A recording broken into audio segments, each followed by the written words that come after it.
बेहद बेहद खुशी है कि आपके बीच में परमेश्वर ने इस पुस्तक को, जिसका नाम है उत्पत्ति की पुस्तक, उसका अध्ययन आपके बीच में करने के लिए अवसर दिया है। दोस्तों, जिस चैप्टर को हम कवर करेंगे वह है 23, 24, 25, 23, 24 एंड 25।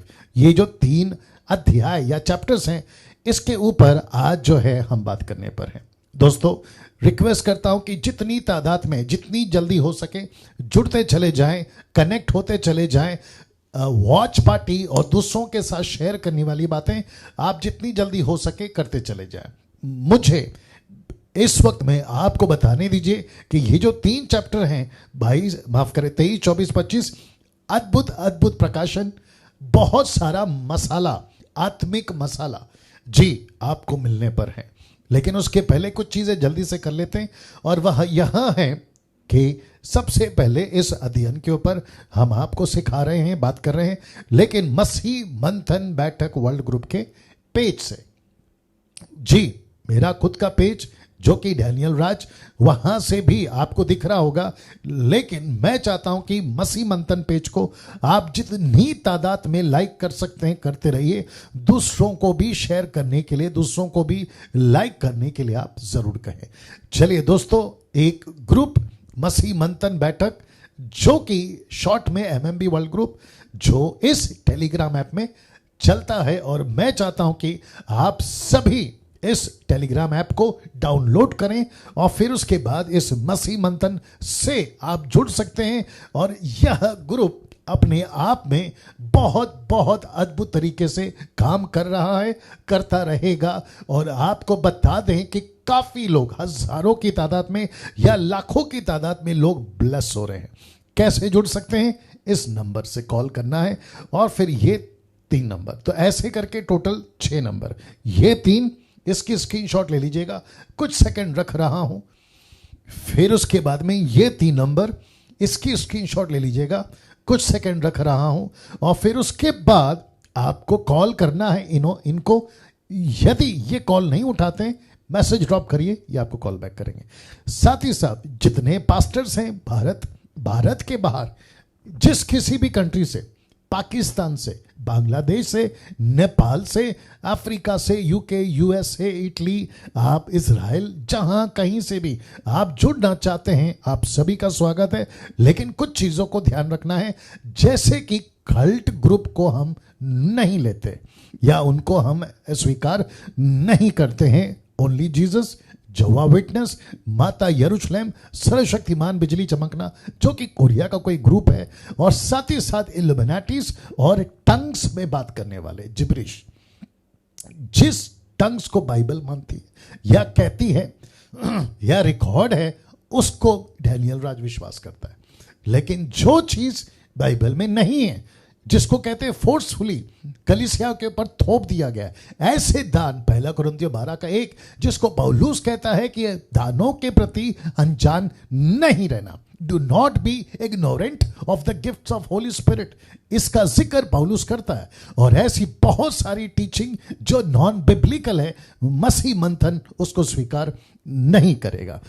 तो अगर उसमें नहीं है, ऐसे नहीं है, आपका स्वागत है। आप सभी को मैं वेलकम करता हूं इस ग्रुप से जुड़ने के लिए, जिसका नाम है मसीह मंथन वर्ल्ड ग्रुप। जी, साथ ही साथ विशेष करके महिलाएं जो सेविकाएं करना चाहती हैं, आप सभी का स्वागत है। जिन भाई बहनों के पास में कलीसिया नहीं है, आपकी कलीसिया छूट गई क्योंकि आपको पता चला कि जिस चर्च आप जाते थे वो गलत सिखाते थे, गलत शिक्षाएं थी, वो चाहे टंग्स हो, वो चाहे दान दशमांश, या फिर किसी प्रकार का नीचे गिराना, तेल बेचना, रुमाल बेचना, कपड़ा बेचना, ऐसा जिस किसी भी चीज को वो लेके चल रहे थे लॉकडाउन के पहले, आपको पता चला कि वो गलत है। वहां से आप बाहर निकले, अब आपके पास चर्च नहीं है, कलीसिया नहीं है, चिंता की बात नहीं, मसीह मंथन आपके साथ है। जी, मैं रिपीट करता हूं कि मसीह मंथन आपके साथ है। ऑनलाइन चर्च में आपका स्वागत है। जब तक लॉकडाउन खत्म नहीं होता, हालांकि कुछ कुछ जगह पे खत्म हो चुका है, और जब तक ये वायरस कोरोना वायरस पूरी तरह से नहीं चला जाता या पूरा सेटल नहीं हो जाता, और मुझे लगता है कि अगले साल होगा ये, तब तक आपका स्वागत है मसीह मंथन ऑनलाइन चर्च से जुड़ने के लिए। मसीह मंथन वर्ल्ड ग्रुप जो ऑनलाइन चर्च चलता है बहुत सारी भाषाओं में, कम से कम 11, उसकी जानकारी आपके बीच में रख रहा हूं। पंजाबी, तेलुगु, ओडिया, मराठी, बंगाली, गुजराती, तमिल, इंग्लिश, कन्नड़ा, नेपाली, और साथ ही साथ हिंदी चर्च जो कि इंग्लिश में ट्रांसलेशन होता है, जिसको समीक्षा ट्रांसलेशन करती है। ऐसे करते हुए टोटल 11 भाषाओं में ऑनलाइन चर्च आपको मिल जाएगा। ये सब मेजर लैंग्वेजेस है जो कि भारत में चलती है, और मैं चाहता हूं कि आप लोग सब जो है इससे बड़ी तादाद में जुड़ें, ठीक है ना। साथ ही साथ मुझे अगर आप देखना चाहते हैं मेरा प्रचार जो कल हमने किया, तो उसकी समय सीमा है या फिर समय की जानकारी वह है रात 8 से रात 9 बजे तक 1 घंटा हम आते हैं और वचन और आराधना के साथ आपके बीच में हम शिरकत करते हैं। चलिए, साथ ही साथ महिलाओं के लिए एक अच्छी खबर है। खबर क्या है कि हर शनिवार आप सभी के लिए जो महिलाएं हैं हम उनको 10 से शाम 7 बजे तक प्रचार के लिए मौका देते हैं। कैसे आपको बताते हैं। इस बहन को संपर्क करना है जिसका नाम है नीता सोलोमन। ये मसीह मंथन ग्रुप की एडमिन है और साथ ही साथ गुजरात से हैं, बहुत अच्छा काम करती हैं, और ये उनका नंबर है और मैं चाहता हूं कि आप इनको कॉल करें। जो प्रचार करना चाहती है महिलाएं, ये छोटी सी ब्रीफिंग करेंगी, आपको सब चीजें समझाएंगी, फिर उसके बाद आप जो है इनके साथ में जुड़कर, मसीह मंथन से जुड़कर आपको प्रचार का मौका दिया जाएगा ना। मैं महिलाओं को क्यों प्रमोट करता हूं जी वापस आता हूं कि मैं महिलाओं को क्यों इतना ज्यादा प्रमोट करता हूं, क्योंकि बहुत सारे भारत में ऐसे ग्रुप हैं जो महिलाओं को सबसे पहले कहते हैं सेवा नहीं करना, दूसरा कहते हैं पास्टर नहीं बनना, तीसरा कहते हैं मत्ती 28 का 18 आपके लिए नहीं है। ऐसे न जाने कितनी सारी नॉन बिब्लिकल स्टेटमेंट देकर उनको दबा के रखें। बट मैं समझता हूं एक युग ऐसा आ रहा है जहां परमेश्वर पुरुष और स्त्री दोनों को एक ही प्लेटफॉर्म पे खड़ा करेगा। जितना पुरुष कर सकता है उतना महिला कर सकती है, जिसको बहुत जोरों से मैं हर बार कहता हूं। तो जितनी महिलाएं फेसबुक यूट्यूब पे अभी देख रही हैं, मैं आप सभी का वेलकम करता हूं। बड़ी तादाद में आप हमसे जुड़े या ना जुड़े, मसीह मंथन से जुड़े या ना जुड़े, लेकिन आप बड़ी तादाद में यीशु की सेविकाएं करें। जिस किसी भी डिनोमिनेशन के साथ में आप हैं वहां से भी कर सकती है, लेकिन मेरा मकसद है यीशु का राज्य बढ़े आप लोगों के द्वारा। तो ये चीज आपके बीच में मैं रख रहा था। चलिए, साथ ही साथ मुझसे संपर्क करना है, ये नंबर है दोपहर 2 से शाम 6 बजे तक। एक नम्र विनंती है, मुझसे प्रार्थना ना करवाएं या मुझे प्रार्थना निवेदन ना दे, बल्कि प्रार्थना आपको खुद करनी है। आपका बाइबल से कोई प्रश्न है तो पूछिए, लेकिन आपकी समस्या नहीं बताना है। कुछ सेकंड रख रहा हूं, बहुत इंपॉर्टेंट है जी। ओके, काफी लोग अप्रिशिएट कर रहे हैं, उसके लिए मैं आपका धन्यवाद देता हूं जी। साथ ही साथ यूट्यूब चैनल जो मेरा चैनल है, जो कि डैनियल राज के नाम से चलता है, मैं चाहता हूं कि उसको सब्सक्राइब करें, आइकन बेल दबाएं अगर आपने अभी तक नहीं किया है तो। साथ ही साथ इस चैनल को या मेरे प्रचार को दूसरों को प्रमोट करें, दूसरों को सलाह करें, सलाह दें, कन्वेंस करें कि डैनियल राज के प्रचार को सुनो, क्योंकि मैं जानता हूं खरी शिक्षा, सही शिक्षा शैतान को पसंद नहीं है, जिसके चलते मैंने ये कहा कि उन तक ऐसी बातें पहुंचाना जो मुझ जैसे 10 तक का प्रचार करते हैं, उन तक के वीडियो को पहुंचाना आपका काम है। दोस्तों, आपके स्क्रीन के ऊपर जो आप देख रहे हैं वहां है दशमांश के बारे में, या दान दशमांश आप बोलना चाहें वो भी बोल सकते हैं। बहुत सारे लोगों के पास में आपका प्रश्न है कि हम दशमांश कहां दें या दान कहां दें। तो सबसे पहली चीज, अगर आप मुझसे जुड़े हैं, मतलब मसीह मंथन से जुड़े हैं, आपका दशमांश सबसे पहली बात आप अपने पास रखें। कब तक? जब तक कि ऑफिशियल मसीह मंथन का अकाउंट ओपन नहीं होता ट्रांसपेरेंसी के साथ। कुछ लोगों की देख रेख में कि पैसा कहाँ आ रहा है, कहाँ जा रहा है, कितना आ रहा है और कैसे हम उसका इस्तेमाल करें, वो टीम या ग्रुप जब तक नहीं बनता तब तक आप अपने पास रखें, या फिर किसी की गरीब की मदद करें, या किसी सच्चे सेवक को दे, या पास्टर को दे, या जरूरतमंद मसीह परिवार को दे। अगर आप नहीं जानते कौन है, आप हमें संपर्क कर सकते हैं और वे या मैं आपकी मदद करेंगे कि कैसे आप जो हैं उस क्षेत्र में काम कर सकते हैं और आपका पैसा गलत जगह पे ना जाए। नाउ दोस्तों, अब आते हैं आज के उस स्लाइड्स पर जिसको लेकर आपको सिखाना है। जी, एक सेकंड दीजिए जी, और तब तक आप अपनी तैयारी कर लें। जी, आप अपनी तैयारी कर लें। जैसे मैंने कहा, आज 3 चैप्टर कवर करूंगा। एक है 23, दूसरा है 24 और तीसरा है 25। जी, साथ ही साथ मसीह मंथन के एडमिन्स आप जितने भी हैं, आप लोग भी तैयार हो जाएं। जी, जितनी तादाद में आप लोग जुड़ते हैं, आपका मैं धन्यवाद देता हूं। मसीह मंथन के एडमिन्स ग्रुप के जो कमेंट्स हैं उस पर नजर रखें। और साथ ही साथ आप कहां से देख रहे हैं, ये फेसबुक वालों से कह रहा हूं, आप कहां से हैं वो टाइप करें, मसीह मंथन से हैं वो टाइप करें, और उसके चलते जो है मुझे जानकारी होगी कि आप कौन हैं। जी, चलिए, आपका नोट, आपका बुक, आपका पेपर सब कुछ रेडी है, और आप कैसे देखते हैं उसकी भी फोटो भेजें। ग्रुप के साथ देख रहे हैं, टीवी पे सेट करके या स्क्रीन पे सेट करके, जैसे भी देखते हैं, मैं चाहता हूं ऐसा करें। अड़ोस पड़ोस के लोगों को, जो विश्वासी हैं उनको भी, या अविश्वासी उनको भी बिठा लें, जिसके चलते कुछ बातें वे भी सीख पाएंगे। जी, नाउ सब एडमिन्स का मैं स्वागत करता हूं। नरेंद्र साहब कह रहे हैं yes we are ready. Good Narendra ji. हाँ, सबसे पहले एक चैप्टर कवर करूंगा, फिर उसके बाद में दूसरा, तीसरा, ऐसे करते हुए आपके बीच में मैं चलूंगा। तो सबसे पहले अध्याय 23, चैप्टर 23। नाउ इस अध्याय में आपको सबसे पहले आपको अभी बताता चलूं कि यहां सारा, इसहाक की मां, इब्राहिम की पत्नी सारा मर जाती है। जी, मर जाती है। आपके नॉलेज के लिए बताता चलूं कि सबसे पहले इस अध्याय में यहां पे सारा का मरने का जिक्र है। एक ऐसी औरत, एक ऐसी महिला जिसने अद्भुत तरीके से अपने पति अब्राहम का साथ दिया। वो जैसा चला, जहां चला वहां ये औरत गई।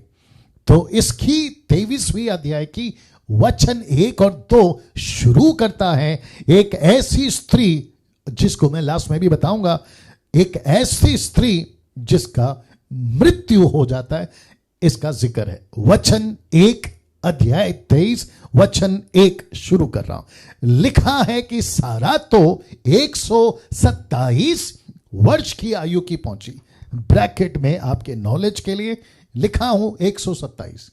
जी दोस्तों, 127 की उम्र में जो सारा है वो पहुंचती है, और लिखा है वो मरती है। आइए देखते हैं लिखा है क्या। लिखा है जब सारा की इतनी आयु हुई, बहुत ध्यान से सुनना, वचन 2 लिखा है कि जब सारा की इतनी आयु हुई, वचन 2 लिखा है कि तब वह किर्यत अर्बा में मर गए।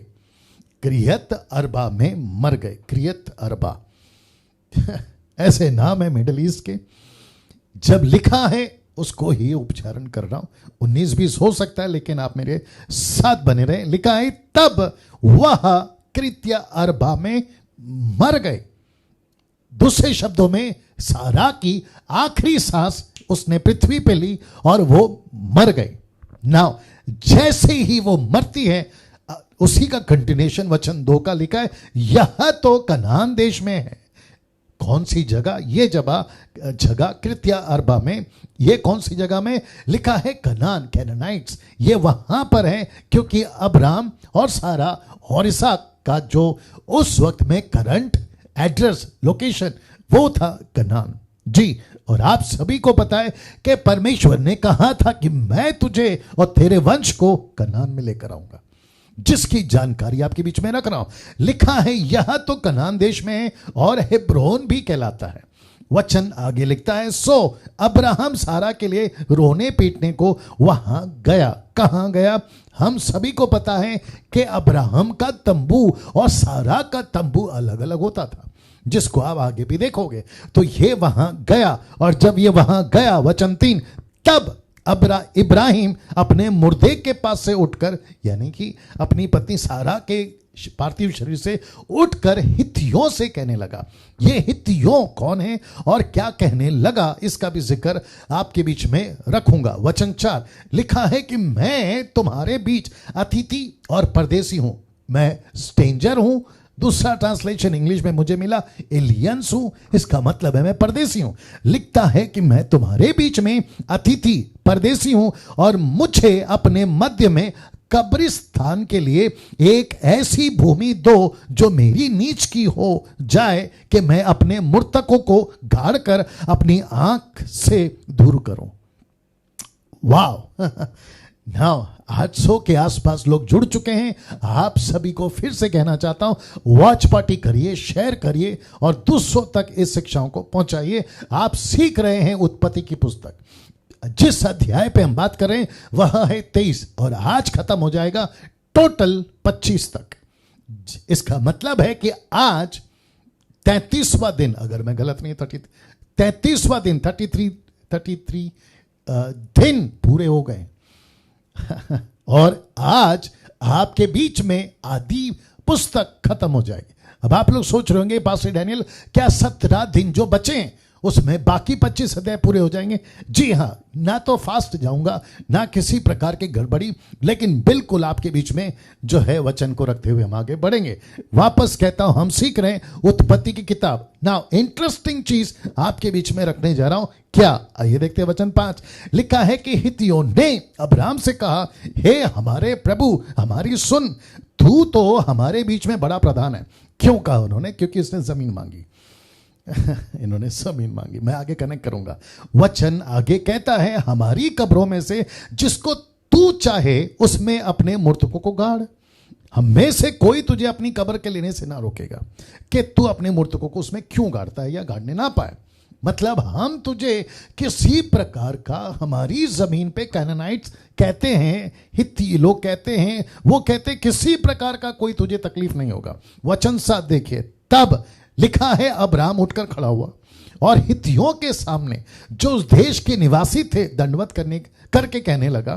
क्या कहता है? देखिए वचन 8 लिखा है, यदि तुम्हारी यह इच्छा हो कि मैं अपने मृतकों को गाड़कर अपनी आंख से दूर करूं, तो मेरी प्रार्थना है कि सोहर के पुत्र एप्रोन से मेरे लिए विनती करो। एक व्यक्ति है जिसका नाम है एप्रोन। रिपीट करता हूं, एक व्यक्ति है उसका नाम है एप्रोन, से मेरे लिए विनती करो। क्या विनती करो? वचन 9 कि वह अपनी मकपे लावालारी वापस आना होगा, मकपे लावाली। रिपीट करता हूं, मकपे लावाली गुफा। एक जगह है जिसका नाम है मकपे लावाली गुफा, जो उसकी भूमि की सीमा पर है। किसकी? एप्रोन की। अब वचन आगे कहता है, उसका पूरा दाम लेकर मुझे दे दे। वाह मैं कनेक्ट करूंगा लास्ट में। लिखता है उसका पूरा दाम, उसकी जितनी कीमत है उसकी एक एक कीमत आप मुझसे लीजिए और वो जमीन आप मुझे दीजिए। आगे देखिए वचन 7 आगे कहते हैं, वचन 10 माफ करें, कि वह तुम्हारे बीच कब्रस्थान के लिए मेरी नीच भूमि हो जाए। वचन 9 वचन 10 लिखा है, एब्रोन तो हित्तियों के बीच वहां बैठा हुआ था। वो लड़का, वो व्यक्ति, वो पुरुष, वो वहीं पे बैठा था। इसीलिए जितने हित्ती उसके नगर के फाटक से होकर भीतर जाते थे, उन सभी के सामने उसने अब्राहम को उत्तर दिया। क्या उत्तर दिया? देखिएगा, लिखता है वचन 11 लिखा है कि हे मेरे प्रभु, ऐसा नहीं, मेरी सुन, वह भूमि मैं तुझे दे देता हूं। क्या बात है, अच्छा आदमी है। कहता है मेरे प्रभु ऐसा नहीं, मेरी सुन, वह भूमि मैं तुझे दे देता हूं, उसमें जो गुफा है वह भी मैं तुझे दे देता हूं, अपनी जाति भाइयों के सम्मुख में उसे तुझको दे देता हूं, अंत अपने मृतकों को कब्र में रख, मुझे पैसा नहीं चाहिए। दरअसल ये व्यक्ति ये बोलना चाह रहा है। और दूसरी तरफ अब्राहम कहता है कि मुझे इस जमीन की कीमत बता। मैं आपको बताऊंगा आगे क्यों ऐसा हो रहा है। वचन 12 लिखा है कि तब अब्राहम ने उस देश के निवासियों के सामने दंडवत किया। वचन 13 उनके सुनते हुए एप्रोन से कहा, यदि तू ऐसा चाहे, रिपीट करता हूं, यदि तू ऐसा चाहे तो मेरी सुन, उस भूमि का जो दाम हो वह मैं देना चाहता हूं, उससे मुझसे ले ले, तब अपने मुर्दों को वहां गाड़ूंगा। इसका मतलब है कि मैं मुफ्त में तेरी जमीन नहीं लूंगा। क्या बात है। इसको कहते हैं एक ऐसा व्यक्ति जिसका दबदबा कनान में, जिसका नाम है अब्राहम, एक ऐसा व्यक्ति जिसको पूरे शहर के लोग रिस्पेक्ट या आदर करते हैं। अब देखिए वचन 14 लिखा है कि अब्राहम ने अब्राहम को यह उत्तर दिया, हे मेरे प्रभु मेरी बात सुन, उस भूमि का दाम तो 400 शेकल रुपए है। इंग्लिश में लिखा है 400 शेकल्स ऑफ सिल्वर। जी, इंग्लिश में जो ट्रांसलेशन आया है वह है 400 शेकल्स ऑफ सिल्वर। इसका मतलब है चांदी के 400 सिक्के, जिसकी मैं समझता हूं एक सिक्का आज की तारीख में अमेरिकन डॉलर के हिसाब से 320 रुपए 320 रुपए। उस वक्त में 400 डॉलर, माफ करें 400 सिक्के, वो भी चांदी के, और एक सिक्के का वैल्यू आपको मैं बता चुका हूं। तो उस वक्त, आज से कम 4000 साल पहले की बात है, उस वक्त में इसकी कीमत क्या होगी अब आप सोच के देखें। तो ऐसी अच्छी जमीन, ऐसी जमीन का सौदा अब्राहम यहां पे कर रहा है। लिखता है वचन 15 के आगे, पर मेरे और तेरे बीच में ये क्या है, अपने मुर्दे को कब्र में रख। तो अब्राहम कहता है इसकी कीमत है 400 चांदी के सिक्के, 400 चांदी के सिक्के, लेकिन मुझे ये पैसा नहीं चाहिए। दूसरे शब्दों में, और तेरे मेरे बीच में पैसे का क्या चक्कर है अब्राहम, आप अपने मुर्दे को गाड़ सकते। ऐसा कहकर एक अच्छा स्वभाव, एक अच्छा व्यक्ति अब्राहम अभी तक दिखता है, जो कि है भी। वचन 16 लिखा है, अब्राहम ने अब्राहम की मानकर उसको उतना रुपए तोल दिया जितना उसने हित्तियों के सुनते हुए कहा था, अर्थात 400 ऐसे शेकल ब्रैकेट में चांदी जो व्यापारियों में चलते हैं, मतलब बिजनेस में चलते हैं, उसने कीमत दी और उसने खरीद ली। अब वचन 17 सुनिए, इस प्रकार अब्राहम की भूमि जो ममरे के सम्मुख की मकपेला में थी, वह गुफा समेत और उन सब वृक्षों समेत भी जो उसमें और उसके चारों ओर सीमा पर थे, वचन 18, जितनी हित्ती उसके नगर के फाटक से होकर भीतर जाते थे, उन सभी के सामने अब्राहम के अधिकार में पक्की रीति से आ गई। दूसरे शब्दों में, वो प्रॉपर्टी अब्राहम के नाम पक्के तरीके से, लीगली तरीके से अब्राहम की प्रॉपर्टी हो गई। क्या बात है। वचन 19, इसके पश्चात अब्राहम ने अपनी पत्नी सारा को उस मकपेला वाली भूमि की गुफा में जो ममरे के अर्थात हेब्रोन के सामने कनान देश में है, मिट्टी दी। वचन 20, इस प्रकार वह भूमि गुफा समेत जो उसमें थी, हित्तियों की ओर से कब्रिस्तान के लिए अब्राहम के अधिकार में पूरी रीति से आ गई। वाह, ये चैप्टर यहां पे खत्म होता है। अब आप सोच रहे होंगे कि पास्टर डैनियल, इस चैप्टर में हम सीख क्या सकते हैं। आपके बीच में रख रहा हूं, यहां 2 बातें पहली बार हुई थी। कितनी बातें? 2 बातें।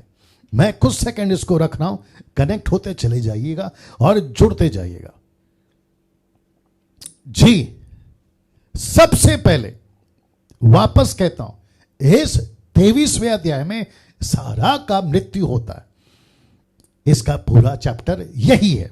साथ ही साथ दोस्तों, आपको यह भी बताता चलूं, लिखा है यहां 2 बातें हैं पहली बार हुई है। यहां 2 बातें पहली बार हुई है। कौन सी? सबसे पहले किसी स्त्री का मरने का जिक्र। जी, आपने ठीक सुना, रिपीट करता हूं, किसी स्त्री का मरने का जिक्र फर्स्ट टाइम। आप कौन से चैप्टर पे चल रहे हैं? 23वें। उत्पत्ति का 1 से 23वें तक आप चल रहे हैं, और इस टोटल 23वें अध्याय आज का छोड़ दो, टोटल 22वें अध्याय तक आपने कहीं पर भी किसी की पत्नी का जिक्र, उसकी उम्र, उसका मरना, उसका घाड़ा जाना और उसकी पार्थिव शरीर पर कोई रो रहा है, ऐसा एक भी जगह पे आपको मिला? जी नहीं। ऐसा क्यों? फर्स्ट टाइम इस औरत का, जिसका नाम है सारा, इसकी जिक्र यहां होती है। फर्स्ट टाइम ये वाली बात। तो इसका मतलब है कि परमेश्वर ने जानबूझकर या मूसा के द्वारा जानबूझकर इजरायलियों को यह बताने के लिए कि तुम्हारा बाप कौन था और तुम्हारी मां कौन थी। क्या बात है। वापस आता हूं कि तुम्हारा बाप कौन था और तुम्हारी मां कौन थी, और आज की तारीख में सारा को इंपॉर्टेंस बाइबल देती है, न्यू टेस्टमेंट देता है, जिसका जिक्र नबियों ने, पौलुस ने कई बार किया है। और इस बात को हमें यह समझ आता है कि परमेश्वर की दृष्टि में कोई पुरुष कोई स्त्री सब एक समान है। यह हो गया एक। दूसरी बात बहुत इंपॉर्टेंट है, और वह है कि अब्राहम जब से निकला है 12वें अध्याय से, उसकी खुद की प्रॉपर्टी नहीं थी, उसका खुद का जमीन नहीं था, और दूसरों के देश में जाकर खुद की जमीन को खरीदना, यह फर्स्ट टाइम रिकॉर्ड हुआ है। First time. जी दोस्तों, आपके बीच में वापस आता हूं, फर्स्ट टाइम यह रिकॉर्ड हुआ है। इसका मतलब है, ऐसा क्यों लिखा, बार बार एम्फसाइज क्यों किया गया कि पक्की तौर पे जमीन उसकी हो गई, पक्की तौर पे, ऐसा क्यों? क्योंकि उन दिनों अब्राहम बंजारा था, कभी इधर तो कभी उधर, लेकिन मैयत करने के लिए, पार्थिव शरीर को रखने के लिए इसने पहली जमीन खरीदी, और उसका जिक्र यहां हुआ है। इसका मतलब है ओन प्रॉपर्टी। इसका जिक्र यहां पर हमको देखने को मिलता है। एक और चीज कनेक्ट करना चाहूंगा, हालांकि मैंने नहीं डाला है, इसका यह मतलब भी या कनेक्शन भी ले सकते हैं कि अब्राहम किसी का कर्जदार नहीं था, वो किसी के आगे नहीं झुका, उसने कभी किसी के लिए ऐसे हाथ नहीं मांगा या ऐसा नहीं किया। और आपको पता है इसका मतलब क्या है? परमेश्वर का वचन कहता है, रेफरेंस याद नहीं आ रहा है, कहता है कि मैं तुझे सर बनाऊंगा, पूंछ नहीं, मैं तुझे देने वाला बनाऊंगा, मांगने वाला नहीं। वाह, इसका मतलब क्या है? आप और हम जब आज इस अध्याय को सीख रहे हैं, तो मुझे और आपको यह पता चलता है कि परमेश्वर भी मेरा और आपका दबदबा सोसाइटी में, सर्कल में, आपके क्या कहते हैं, आप जहां रहते हैं वहां पे, गांव हो, शहर हो, कस्बा हो, चौल हो, आप जहां रहते हैं वहां पर आपका दबदबा रखता है। लोग रिस्पेक्ट करेंगे, आपको इज्जत करेंगे। नीति वचन जल्दी से निकालो, नीति वचन उसका 22:6, अगर मैं गलत नहीं हूं, नीति वचन 22:6। जी, मेरे साथ में बने रहें दोस्तों, खूब शेयर करें, दूसरों को बांटें, और आपका ये जो टिक टिक है ना, थम, हार्ट, ये चलता रहे। जी, नीति वचन, ओके जी,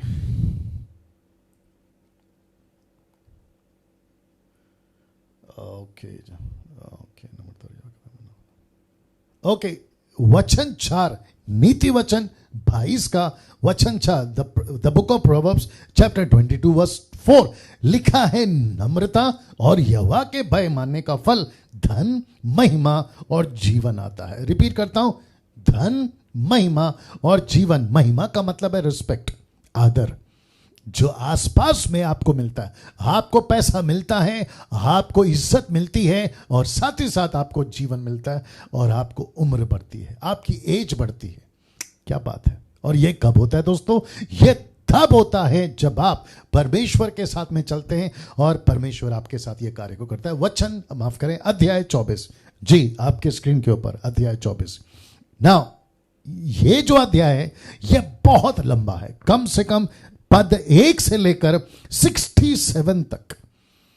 जी, इतना लंबा पद है, लेकिन बहुत इंटरेस्टिंग कहानी है। इसलिए लिखा है, यह अध्याय सिर्फ एक ही कहानी बताती है, और वह है इसहाक और रेबेका की शादी, लेकिन परमेश्वर की योजना में। वाह, कुछ सेकंड रख रहा हूं इसको। जी, मेरे साथ में बने रहे।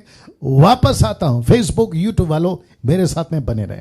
जी, बहुत इंटरेस्टिंग अध्याय है। ये भी लिखा है, ये अध्याय जो कि 1 से लेकर 67 वर्ड्स तक चलता है, जो कि कहता है एक ही कहानी बताती है। और वो कहानी क्या है? इसहाक और रबिका की शादी। जी, आइजैक एंड रबिका की शादी, मैरिज। और इसकी शादी परमेश्वर की योजना से चलती है। आपके बीच में रख रहा हूं जी। कुछ लोग टाइप कर रहे हैं कि सॉरी फॉर लेट। जयालाल खामरी, कोई दिक्कत नहीं सर, आपका स्वागत है।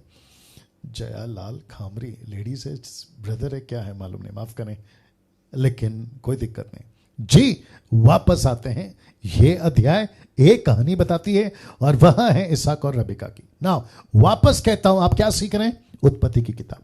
उसमें से जितना मसाला आज के युग के हिसाब से आप सीख सकते हैं, आपके बीच में रखूंगा। अभी तक रख रहा था, अभी रखा हूं और आगे भी रखता रहूंगा। जी, साथ ही साथ कैसे परमेश्वर ने अद्भुत रीति से एलियाजर का मार्गदर्शन किया। एलियाजर, आपको पता है ये कौन आदमी है? जी, आपके नॉलेज के लिए बता दूं कि पद 1 से 67 तक words by words, word to word नहीं जा पाऊंगा, क्योंकि बहुत लंबा चैप्टर है। और मुझे पता है और आपको भी पता है कि जितना जरूरी है हम उसमें से ले लेंगे और आपके बीच में मैं रखूंगा। तो सबसे पहले वापस आता हूं कि यहां पे एक अद्भुत शादी, एक कहानी, और वहां है इसहाक और रबिका की, जो परमेश्वर की योजना से चली।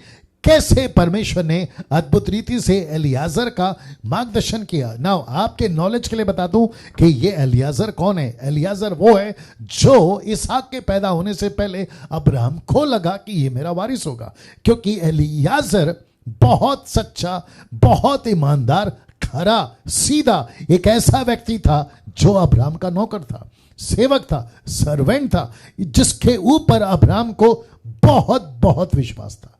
ऐसा व्यक्ति परमेश्वर के अद्भुत दर्शन, मार्गदर्शन के साथ इसको परमेश्वर चलाता है। कहां लिखा है? वचन 7 में लिखा है कि स्वर्ग का परमेश्वर। कौन कह रहा है? अब्राहम कह रहा है एलियाजर के लिए। कहता है कि स्वर्ग का परमेश्वर यहोवा, जिसने मुझे मेरे पिता के घर से और मेरी जन्मभूमि से लेकर ले आकर मुझसे शपथ खाकर कहा कि मैं यह देश कनान तेरे वंश को दूंगा, वही अपना दूत तेरे आगे आगे भेजेगा कि तू मेरे पुत्र के लिए वहां से एक स्त्री ले आए शादी के लिए। ठीक है ना? दोस्तों, अभी तक आपके बीच में रख चुका हूं क्या कि परमेश्वर ने एलियाजर की मार्गदर्शन की और इस शादी में परमेश्वर खुद योजना बना रहा है। एलियाजर कहां जाएगा, किसके घर जाएगा, कैसे जाएगा और कैसे इसका रेबेका के साथ कनेक्शन होगा, इन सब का जो मार्गदर्शन है वो खुद परमेश्वर कर रहा है। और जिसके लिए एक वचन आपके बीच में रख चुका हूं, जो अब्राहम का स्टेटमेंट है, और कहता है कि वह तेरा मार्गदर्शन करेगा, वो अपना दूत भेजेगा और तेरी अगुवाई करेगा। नाउ इंग्लिश में एक स्टेटमेंट है जो मैं चाहता हूं बहुत बहुत जरूरी है, जिनकी शादी अभी नहीं हुई है, जिनकी शादी अभी नहीं हुई है। आप शादी के लिए लड़का या लड़की ढूंढ रहे हैं, आपकी शादी नहीं हुई है, आप एक मसीह हैं, यीशु के पीछे चलने वाले क्राइस्ट फॉलोवर हैं, ऐसो के लिए ये स्टेटमेंट है। लिखा है विल एंड मैरिज। रिपीट करता हूं, will and marriage, not marriage and will. आप नहीं समझे तो मैं समझाना चाहूंगा। रिपीट करता हूं, will and marriage, not marriage and will. इसका मतलब क्या है पास्टर डैनियल? इसका मतलब है कि जैसे मैंने अभी कहा कि इस पूरे शादी में परमेश्वर योजना बना रहा है, तो इसका मतलब है कि सबसे पहले आना चाहिए विल। विल किसका? उसका। विल का मतलब है इच्छा, उसकी इच्छा पहले आता है विल, उसके बाद आता है मैरिज। लेकिन अक्सर देखा गया है कि पहले आता है मैरिज, बाद में आता है विल। और उसी के चलते मैं तो बता चुका हूं कई बार कि अमेरिका के अंदर 60% केस कोर्ट में जो चल रहे हैं ना, वह है डिवोर्स के तलाक, डिवोर्स के तलाक। अब आप सोच के देखिए, वापस कहते हैं, जितने भी लोग अभी मेरे साथ जुड़े हुए हैं, आप जितनी भी लड़का लड़की जिनकी शादी नहीं हुई, उन सबको कहना चाहता हूं कि सबसे पहले परमेश्वर की विल, उसकी इच्छा क्या है, उसके बाद शादी, नॉट पहले शादी और बाद में इच्छा। और जब आपकी शादी हो चुकी है तब इच्छा जानकर क्या करोगे? बर्तन थोड़ी है, कपड़ा थोड़ी है, मशीन थोड़ी है, आपका टीवी फ्रिज कबर्ड थोड़ी है जो आपने खरीदा और बाद में चेंज कर दिया। ये ऐसा नहीं है ना। तो वापस कहता हूं, जितने यूथ अभी मुझे सुन रहे हैं, सबसे पहला पूछो, प्रभु तेरी इच्छा क्या है?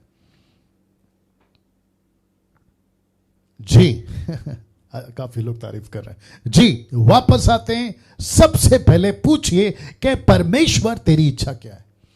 और इस चैप्टर में हमको यही पता चलता है ना। मैं चाहता हूं कि ये फोटो देख लीजिए आप लोग, ये फोटो देख लीजिए नाउ। इस फोटो से लेकर इस फोटो तक, रिपीट करता हूं, 1000 लोग जुड़ गए।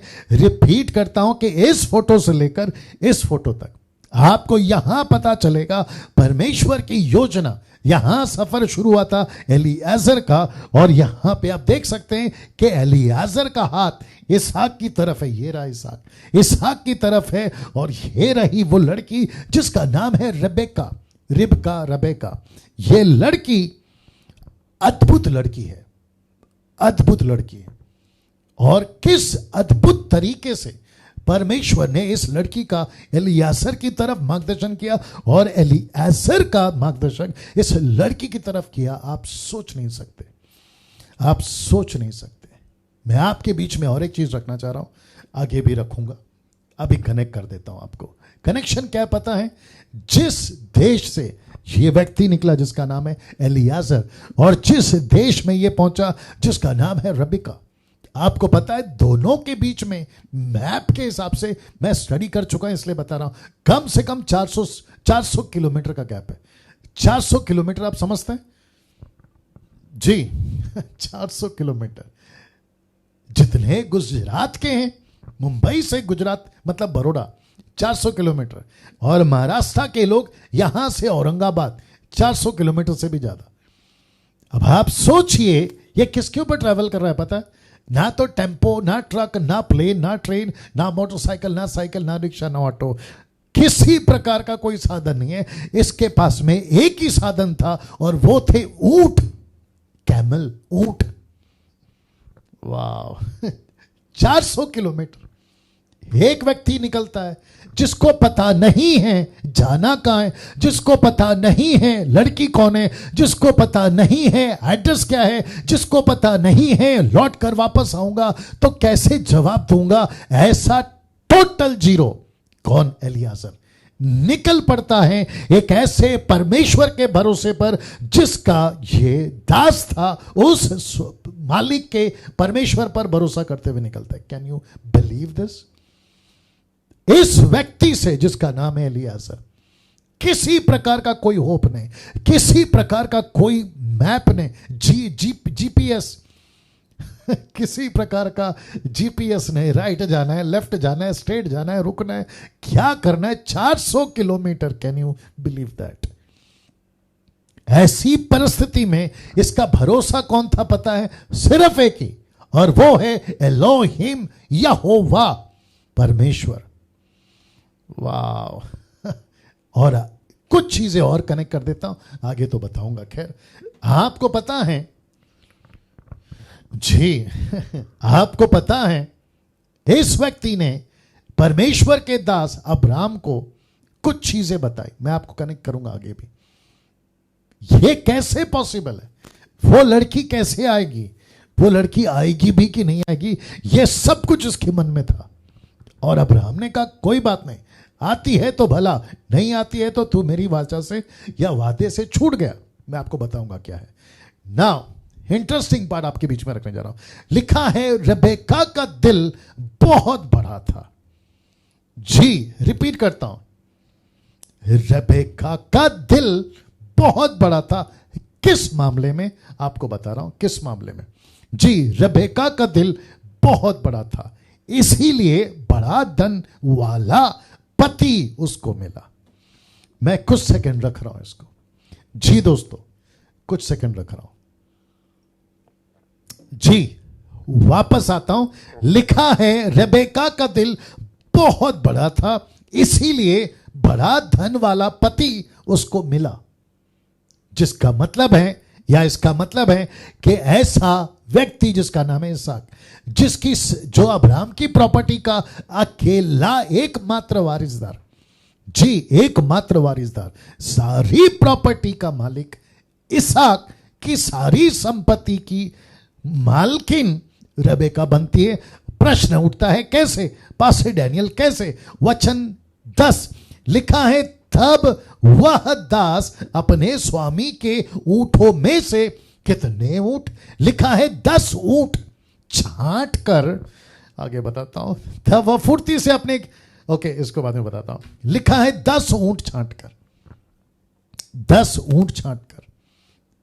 अब आप मुझे प्लीज बताइए, एक लड़की, फोटो देख लीजिएगा, एक ऐसी लड़की, ये देख लीजिएगा, जो कुएं से पानी भर भर कर खींच खींच कर रहा चलता एक व्यक्ति को पानी पिलाए, साथ ही साथ ऊंट को भी पानी पिलाए। मैं आपको बताता हूं क्यों, अब कनेक्शन देता हूं, लेकिन ये फोटो रखता हूं ताकि आपके दिमाग में पिक्चर बनता रहे। इस व्यक्ति ने, जिसका नाम है एलियाजर, उसने परमेश्वर से कहा, परमेश्वर मैं 400 किलोमीटर दूर आ गया हूं, ठीक है ना, और मैं जहां पहुंचा हूं, यहां किसके घर जाना है नहीं मालूम, लड़की कौन है नहीं पता। अब अच्छा, ये कहता है अगर अभी कुएं के पास, शाम का टाइम था, अगर कुएं के पास अगर कोई लड़की आती है और वो मुझसे खुद कहती है मैं तुझे पानी पिलाऊंगी और साथ ही साथ तेरे ऊंट को भी पानी पिलाऊंगी, अगर ऐसी बात मेरे साथ हो जाती है तो मुझे कम से कम सिग्नल मिल जाएगा कि ये वही लड़की है जो मेरे दास के बेटे के लिए आपने पत्नी चुनी है। अब आपको बता दूं, बहुत ध्यान से सुनना, बहुत ध्यान से सुनना। एक व्यक्ति जिसका नाम है इसहाक, उसका एक बाप है, बाप साथ में नहीं आ रहा। एक लड़की जिसके माता पिता है, लड़की वहां साथ नहीं है। एक ऐसा व्यक्ति जिसका नाम है एलियाजर, जो सिर्फ उसके घर का नौकर है। शादी कैसे होगी, शादी किससे होगी, शादी की लड़की कौन है, लड़की के लिए लड़का कौन है, इसका टेंशन, इसकी चिंता एक व्यक्ति जिसका नाम है एलियाजर और दूसरा व्यक्ति जिसका नाम है परमेश्वर, ये दोनों को ही है। बाप अब्राहम वहां रिलैक्स है, लड़की के माता अपने घर पे रिलैक्स है। क्या बात है। अब आप सोचिए चल क्या रहा है ना। ये एलियाजर ने कहा परमेश्वर मुझे चिंता हो गई है, ये लड़की कौन है जो मेरे दास के बेटे से शादी करेगी। परमेश्वर कहता है कि बेटा उसकी चिंता तू मत कर, मेरी चिंता मैं देख लेता हूं। परमेश्वर ने इस लड़की को जिसका नाम है रेबेका वहां भेजा। वाह, इसकी जिंदगी का आखिरी दिन पानी भरना, इसकी जिंदगी का आखिरी बार उस देश में पानी भरकर घर ले जाना। और इस लड़की के लाइफ में जितने बार ये कुएं पे गई, उसने कभी नहीं सोचा था कि इस दिन, यानी कि आज के दिन जो ये घटना है, यहां से इसकी जिंदगी बदलने वाली है। एक ऐसा मोड़ इसकी लाइफ में आने वाला है जिसकी चर्चा इसने सोचा भी नहीं होगा कि पूरी कौम जिसका नाम है इजराइल इसकी चर्चा करता रहेगा 4000 साल तक। और आज आप और मैं भी कर रहे हैं। देखो, किसी ने नहीं सोचा होगा। ये लड़की आती है, एलियाजर को कहती है मैं आपको भी पानी पिलाऊंगी और आपके ऊंट को भी पानी पिलाऊंगी। इसलिए मैंने लिखा कि रेबेका का दिल कितना बड़ा है, इसलिए उसको बड़ा धन वाला पति भी मिला। इसका कनेक्शन है, एक और देता हूं। और इसने कितने ऊंट को पानी पिलाया सर? 10 ऊंट को। एक ऊंट को पानी पिला के बता। एक ऊंट को पानी पिला के बता, अब खत्म हो जाओगे। कितनी बार पानी लाना, खींचना, लाना, खींचना, पिलाना, पिलाना। आप सोच सकते हैं 10 ऊंट, 10 कैमल्स, 10 ऊंट को पानी पिलाना यह आसान है? एब्सोल्युटली नॉट, बिल्कुल नहीं। लेकिन इसका दिल कितना बड़ा है, मैं वही कह रहा हूं, इसका दिल कितना बड़ा है। मैं एक कनेक्शन और देता हूं। कभी कभी जब हम मसीह में आते हैं, हम सब कुछ कहते प्रभु मेरा सब तेरा, मेरा सब तेरा, लेकिन परमेश्वर पूछता है कि बेटा वो दिल कहां है? तू सिर्फ शब्दों से कह रहा है। मरकुस की किताब 7:6 लिखा है, ये होठों से मेरा आदर करते हैं लेकिन इनका दिल मुझसे दूर है। मेरा प्रश्न है, क्या हम परमेश्वर के लिए, वो चाहे पैसा हो, वो चाहे टैलेंट हो, वो चाहे आपका वक्त हो, वो ऐसा दिल क्या आपके पास में है परमेश्वर के लिए देने के लिए? जिसको परमेश्वर कहता है अगर तू बड़ा दिल दिखाएगा मैं भी अपना बड़ा दिल दिखाऊंगा तेरे लिए। इसलिए तो लिखा है ना 2 कुरिन्थियों उसका 7:9 में, 7:8 से 8 और 9 में क्या कहता है कि जिस नाप से तुम नापोगे उसी नाप से तुम्हारे लिए भी नापा जाएगा। निकालो निकालो जल्दी निकालो। 2 Corinthians chapter 7 verse 8। I hope so. जी आपका टिक टिक टिक टिक चलता रहे प्लीज। आप थम हार्ट भेजते रहें, कमेंट्स करते रहें। इसको 9 का 7 निकालो, सॉरी 9 का 8, उसी किताब का 9 का 8।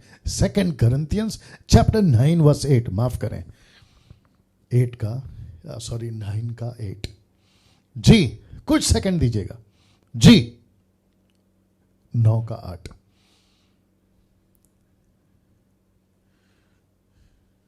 कहाँ है?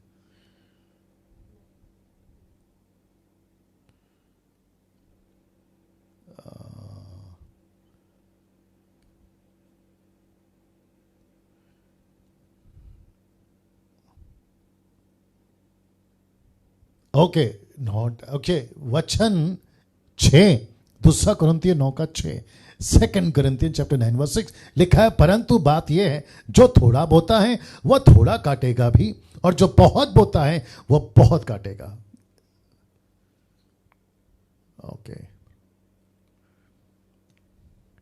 Okay no problem. जैसा लिखा है बहुत बोगे बहुत काटोगे, बहुत दोगे बहुत मिलेगा। ये कॉन्सेप्ट पे चलते हैं हम लोग। वापस आते हैं। रेबेका का दिल बहुत बड़ा था। क्या बात है दोस्तों, रेबेका का दिल बहुत बड़ा था। मैं वही पूछ रहा हूं आज आपका दिल कैसा है? मैं फिर कहता हूं, वो चाहे पैसा हो, वो चाहे आपका टैलेंट हो, वो चाहे आपकी एनर्जी हो, वो चाहे आपका टाइम वक्त हो, एडमिन्स आप लोग जितने देख रहे हैं ना, आपको सलूट है। क्यों? क्योंकि बिना किसी पैसे के वॉलेंटरली खुद की स्वयं इच्छा जिसको कहते हैं, आप काम कर रहे हैं। वो नीता जी हो, नरेंद्र हो, समीक्षा हो, जितेंद्र हो, शैलेश हो, ट्रीजा हो, आप सभी को मैं व्यक्तिगत तौर पे पब्लिक प्लेटफॉर्म पे आपका धन्यवाद देता हूं। और साथ ही साथ जितने भी ग्रेस मिनिस्ट्री में जो काम कर रहे हैं, पास्टर्स, लीडर्स, आपका भी धन्यवाद देता हूं। जी ये बहुत जरूरी है कि हम परमेश्वर के लिए बड़ा दिल रखें। जब बारी आती है ना किसी की मदद करने की, तो बड़ा दिल रखकर मदद करिए। जी बड़ा दिल रखकर मदद करिए। इसलिए लिखा है कि 10 ऊंटों को, कंफर्मेशन कहां पर है? वचन 20 इसी अध्याय का 10 और 20 आसान है। लिखा है, रेबेका तब फुर्ती से अपने घड़े का जल होंदे में उंडेल कर फिर कुएं में भरने को दौड़ गई और उसके सब ऊंटों के लिए पानी भर दिया। यह कंफर्मेशन है। अब एक प्रश्न है आपके लिए। प्रश्न क्या है आपके बीच में रखने जा रहा हूं। लिखा है, क्यों परमेश्वर ने इतनी दिलचस्पी दिखाई इन दोनों की शादी में? मेरा यह प्रश्न है। कुछ सेकंड रख रहा हूं जी, मेरे साथ बने रहे। जी दोस्तों, एक प्रश्न है। ऐसा लिखा है, क्यों परमेश्वर ने इतनी दिलचस्पी दिखाई इन दोनों की शादी में? क्या वजह है? वजह आपके बीच में रख रहा हूं। सबसे पहले परमेश्वर नहीं चाहता था कि कोई मूर्ति पूजक पत्नी इसहाक को मिले। रिपीट करता हूं। परमेश्वर नहीं चाहता था कि कोई मूर्ति पूजक पत्नी या वाइफ, जीवन साथी इसहाक को मिले, जिसके चलते इसका कंफर्मेशन का है पास्टर डैनियल, यह रहा। इसी अध्याय का वचन 1 आपके बीच में रख रहा हूं, 24 का 1 लिखा है। इसलिए मैंने कहा ना, मैं पूरा नहीं पढ़वा रहा हूं। इसलिए लिखा है कि अब्राहम अब वृद्ध हो गया, यानी कि ओल्ड हो गया, उम्र हो गई। उसकी आयु बहुत थी। लिखा है यहोवा ने सब बातों में उसको आशीष दी थी। यह हो गया वचन 1। वचन 2, लिखा है अब्राहम ने अपने दास एलियाजर, जो कि नहीं लिखा है बट मैं जानता हूं, आप जानते कि बात एलियाजर की हो रही है। अब्राहम ने अपने दास से, जो उसके घर में पुरनिया और उसकी सारी संपत्ति पर अधिकारी था, कहा अपना हाथ मेरी जांग के नीचे रख। आप सभी जानते हैं थाइस, इंग्लिश ट्रांसलेशन है थाइस। मैं अभी इसको कैसे एक्सप्लेन करूं, बहुत टफ है। अगर कहते हैं ना मुंबई की भाषा में, समझदार को इशारा काफी है। इंग्लिश ट्रांसलेशन है थाई, थाई, थाइस, थाई जी।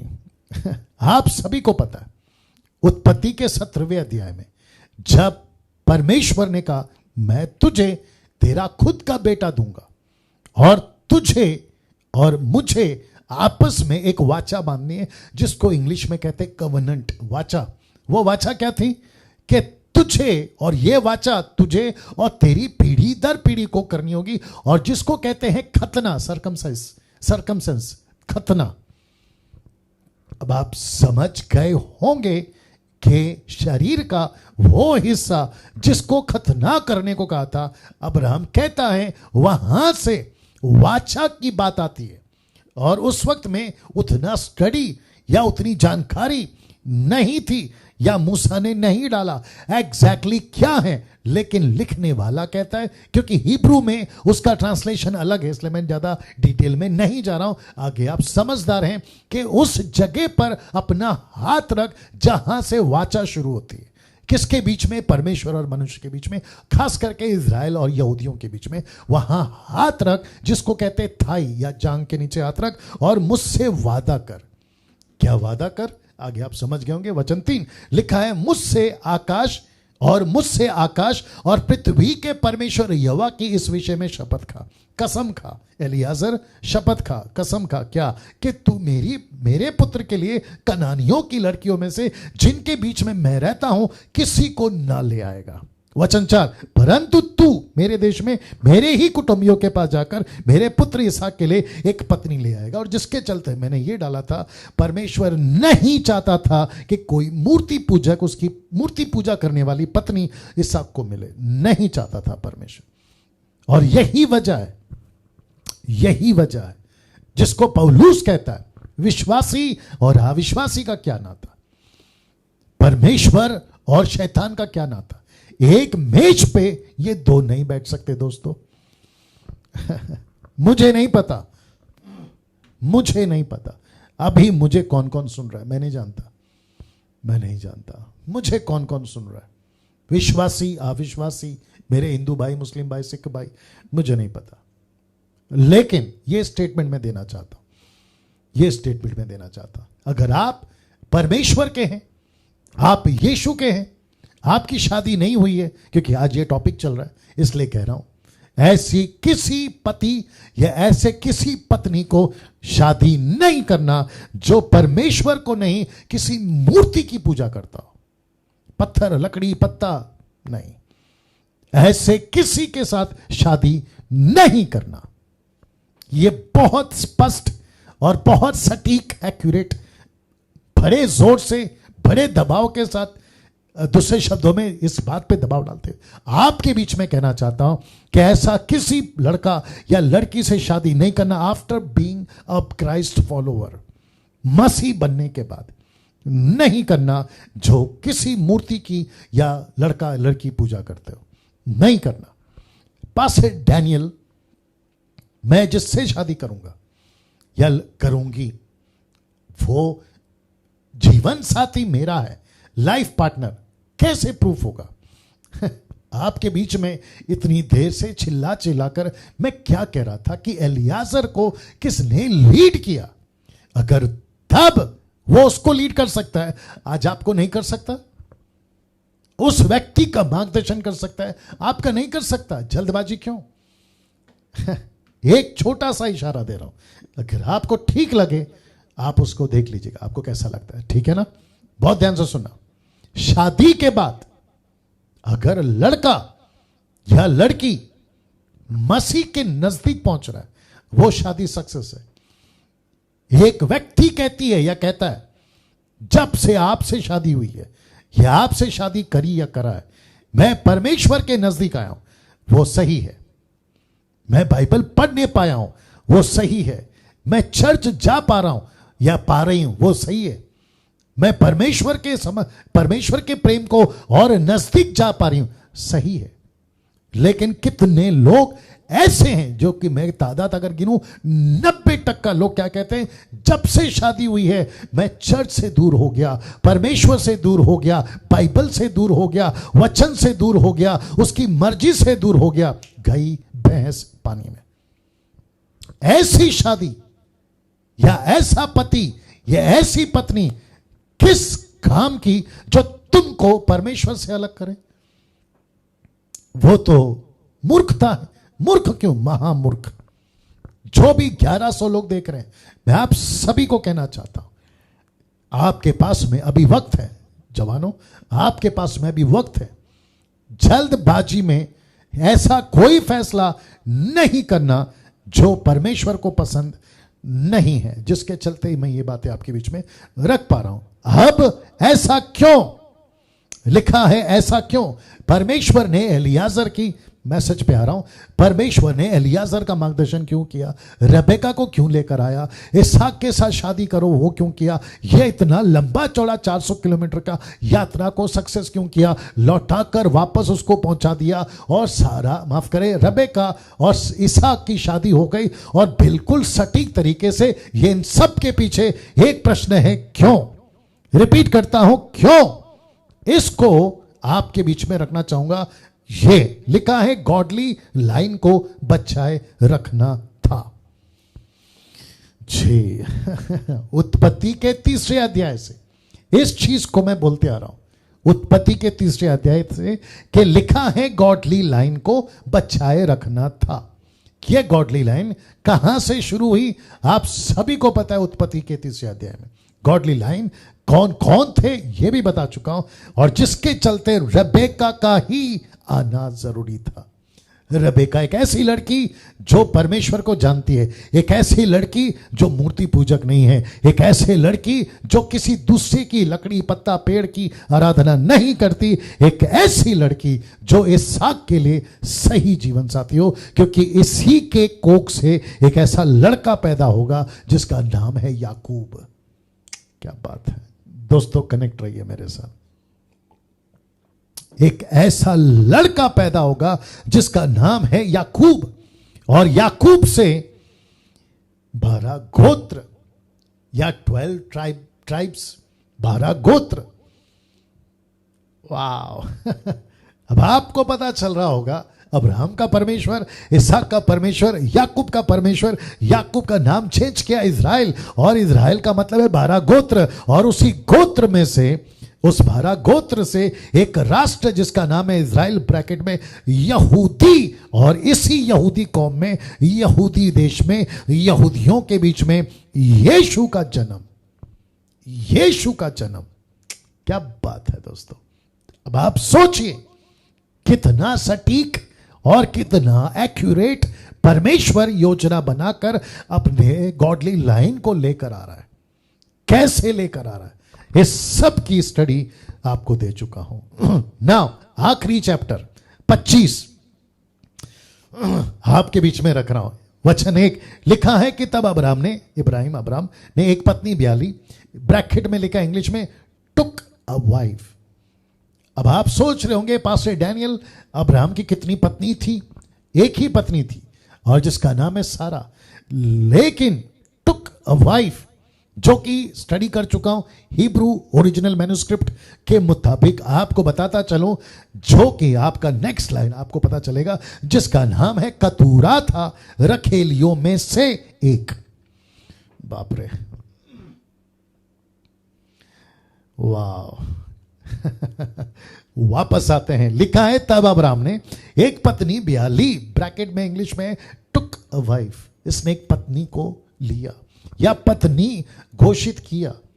अब मैं आपको कनेक्ट करूंगा, जिसका नाम है कतूरा। कतूरा था रखेलियों में से एक। मैं कनेक्ट करूंगा आपको, जिससे जिमरान, योशान, मधना, मिधान। मिधान आपको पता होगा, जो कि 40 साल जंगल में उनके साथ में सामना भी हुआ। यिशबाक और शू उत्पन्न हुए। टोटल 6 बच्चों का जिक्र है, और साथ ही साथ 6 बच्चे। योधान से शेबा, ददान उत्पन्न हुआ। ददान के वंश में अशूरी, लतूशी और लुम्मी लोग हुए। ये सब इजरायली जानते थे जब मूसा बोल या लिख रहा था। मिधान के पुत्र एपा, एपेर, हनोक, अबीदा, एलिदा हुए। ये सब कतूरा की संतानें हुई। टोटल 6 बच्चे और 6 बच्चों का वंश यहां पे दिखता है। अब इसकी अपनी अपनी अहमियत है, इसका अपना अपना एक क्या कहते हैं ना, उस वक्त के हिसाब से उनका एक मकसद था, मतलब था, जो उस वक्त में लोग समझे। लेकिन मुझे और आपको आज क्या सीखना है कि तब अब्राहम ने एक पत्नी ब्याह ली। कब? जब सारा मर गई तब, और रेबेका के साथ में इसहाक की शादी हो गई तब। लेकिन प्रश्न यहां पर यह भी उठता है कि इसने शादी कब करी। नाउ टोटल मैं आपको बता चुका हूं, कट टू कट डिटेल आपकी और मेरे पास नहीं है, क्योंकि मूसा को नहीं बताया। उतना ही बताया परमेश्वर ने जितना परमेश्वर को लगा कि मुझे यीशु को पेश करना है, बस वो लाइन को कनेक्ट करता चला गया। अभी कुछ राहुल आर्या, सनातन धर्म, जाकिर नाइक टाइप के लोग हैं, ऐसा क्यों लिखा, वैसा क्यों नहीं लिखा, इसका कहां गया, उसका कहां गया, इसका मतलब क्या है। ऐसे महामूर्ख वाले लोग हमारे बीच में, उसको कुछ नहीं कर सकते। लेकिन हम मसीह लोगों को इसको जवाब देना आना बहुत जरूरी है। मैं कनेक्ट करूंगा आगे। वचन 5, इसहाक को तो इब्राहिम ने अपना सब कुछ दिया। अब यहां पे कनेक्ट करूंगा, कतूरा कहां से आई और रखेलियों को मैंने क्यों जिक्र किया। इसहाक को तो अब्राहम ने अपना सब कुछ दिया। वचन 6, पर अपनी रखेलियों के, शब्द प्लूरल है, शब्द प्लूरल है, बहुवचन लिखा है। अपनी रखेलियों के पुत्रों को कुछ कुछ देकर अपने जीते जी अपने पुत्र इसहाक से, इसहाक के पास हुए ईस्ट, पूर्व की देश में उसको भेज दिया। इसहाक को अलग किया और बाकी बच्चों को अलग किया। वापस पूछोगे पास्टर डैनियल, अब्राहम की कितनी पत्नी थी? जो रिकॉर्ड या डेटा अभी हमारे पास में वहां है, एक पत्नी जिसको कहते हैं लीगल या कानूनी तौर पर, और वह थी सारा, वो थी सारा। नाउ उसके बाद हसीरा और कतूरा, इनकी गिनती किस में आती है? ये देख लीजिएगा। तो अब कुछ लोग पूछ सकते हैं, मैं इसके ऊपर किसी प्रकार का थप्पा नहीं मार रहा हूं कि ये ऐसा ही है। मैं शब्द आपको वापस पीछे ले जाता हूं, जो कि लिखा है कि तब अब्राहम ने एक पत्नी ब्याह ली। ब्रैकेट में लिखा है टुक अ वाइफ। इसका मतलब क्या है? इसकी बहुत सारी रखेलियां थी, बहुत सारी, देख लीजिए, रखेलियां थी। लेकिन इसने अपने उस तंबू में, या ये जहां रहता था वहां किसको इजाजत है? सारा, हजीरा, कतूरा या और भी कहीं जिसका जिक्र नहीं है।